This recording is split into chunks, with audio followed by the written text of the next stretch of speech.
The availability of information via IT is transforming lives across the board. The future is going to be certainly different from what it is today.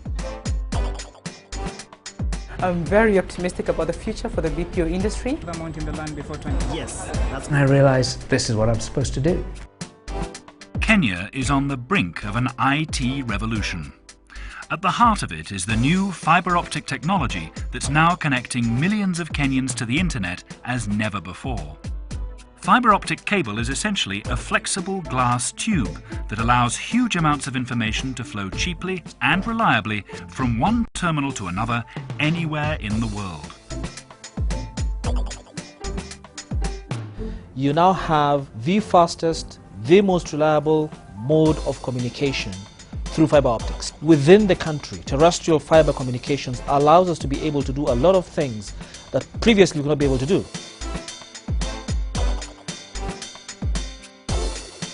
In the next 5 to 10 years, the service sector, especially ICT, would contribute much more than aggregate contribute to GDP.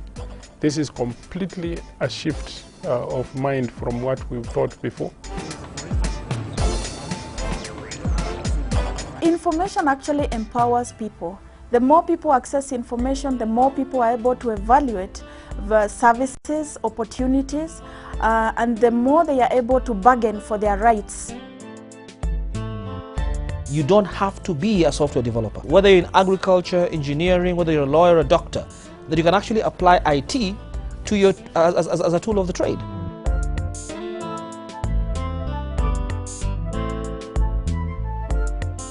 A24 Media is the first online agency for African content, whereby we get video and still photographs from around the continent, from freelance contributors, broadcasters, and NGOs.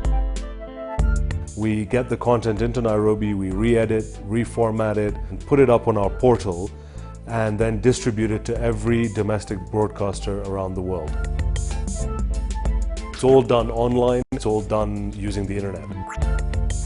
What's happened in the last 10 years is a complete revolution on the side of the internet. We had internet access, it was slow, it was very unreliable, it kept dropping out and cutting off on us. What has changed with fiber now is that we have high speeds, and it's just made the whole internet much more accessible.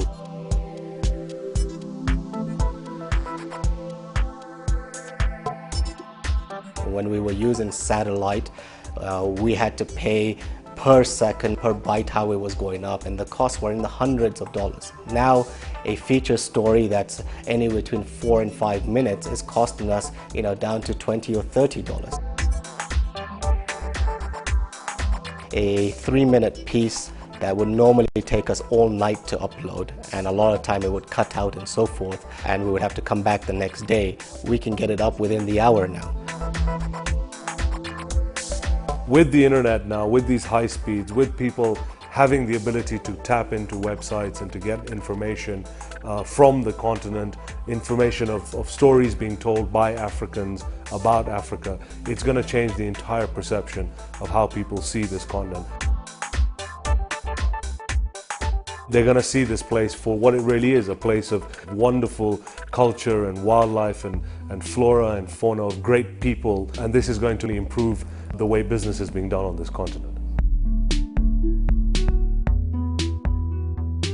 Businesses don't have to be big or large multinational corporations in order to take advantage of information technology. A business can be as small as one person, one laptop. Mama Mike's customers are Kenyans who live in the US and in Europe, and they visit our website to buy gifts for their family at home. Some of the gifts they buy is things like airtime, which is a simple, easy product to buy, and we deliver the airtime to the phone instantly. Shopping vouchers for shopping at leading supermarket stores like Nakumatt and Uchumi. Flowers, cakes, and even a goat on special occasions. And so we're connecting service where people abroad who have a need, an emotional need to satisfy, by giving a gift to their family at home. That's our business. Let me show you the mbuzi, the goat. We have two types of goats. We have the senge, which is a big goat, which is about 20 kilograms, and a lighter goat of about 16 kilograms. The customer comes online, looks at the information. Once they're satisfied with the details and they're satisfied with the price, they click on the button buy. Then you'll get a receipt showing you an invoice showing you the amount, the service fee. The next process is giving us your details, where you're located and your payment information, and then telling us who the mbuzi is going to, where they're located and how do we get in touch with them. And so we show up with the goat and the opportunity to actually slaughter it for you on site. So it's a packaged e-mbuzi, as we call it. Businesses that operate like this are now known as IT-enabled services. The term covers all operations that use information technology as a platform for services over the internet. Central to this is the concept of business process outsourcing, or BPO.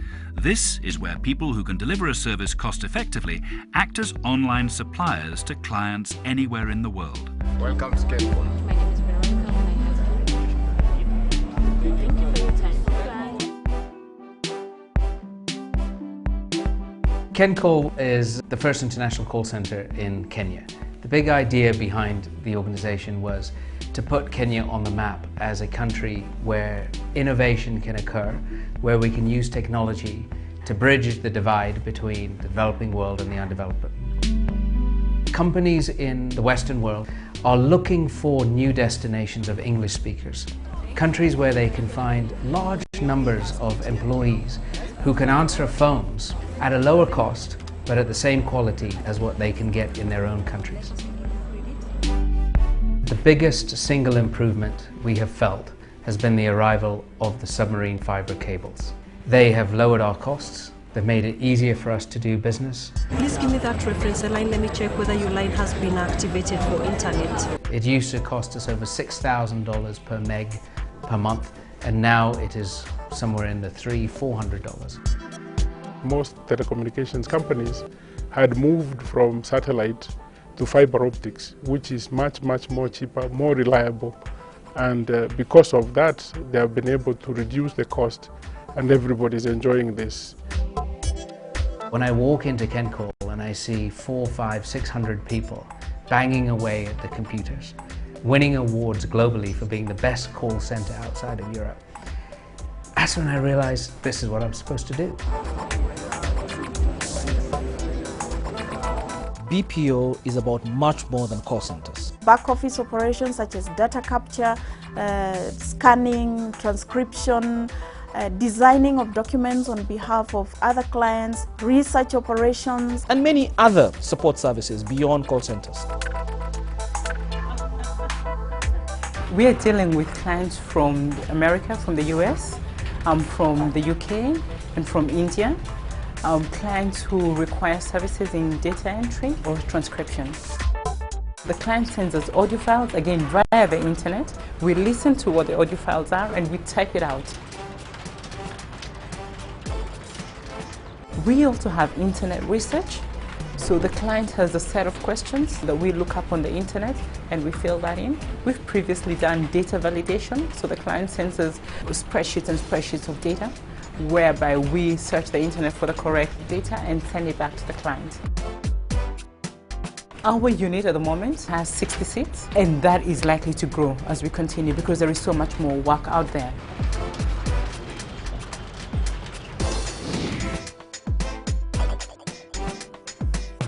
People who actually grew up and made a living themselves by digging the ground are going to have their children use computers and laptops. I actually believe we're beginning to see those very people communicate with those children via the internet. Not via computer, but through their phones.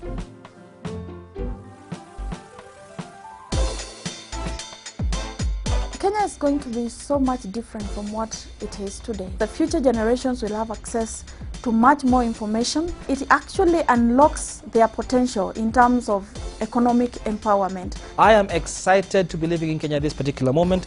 It's actually Kenya's moment, in my view. I would not be anywhere else for any reason other than here in Nairobi, Kenya.